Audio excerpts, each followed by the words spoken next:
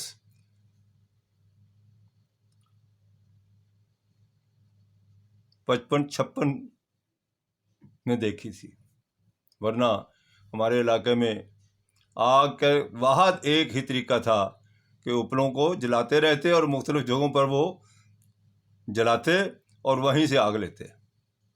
اور مصر بھی یہ مشہور ہو گئی کہ ایک گھر سے دوسرے گھر میں آگ لینے کے لیے عورتیں جب بچے جاتے تھے تو آگ لینے کے لیے گئی، گھر والی بن گئی. تو اس وقت یہ سسٹم تھا. تو یہ نہیں جانتا تھا. یعنی ماچس ہم نے بہت اپنی زندگی کے جو ہے پاکستان بننے کے بعد 55-56 میں دیکھی، 5ویں 6ٹھی جماعت میں دیکھی. جو سمجھ لیجئے پہلے نہیں دیکھی تھی. اور آج میں اسلام آباد میں رہتا ہوں. آج لائٹر جلائے جاتے ہیں گیسوں کے ذریعے سے، چولہے جلائے جاتے ہیں، لائٹر، سوئی گیس کہاں دیکھی تھی ہم نے؟ تو فرمایا سکھایا آدمی کو جو وہ نہ جانتا تھا. ابھی اللہ ہی جانے کا کیا کیا زندگی جو ہے وہ ترقی کرے گی اور کرنی چاہیے.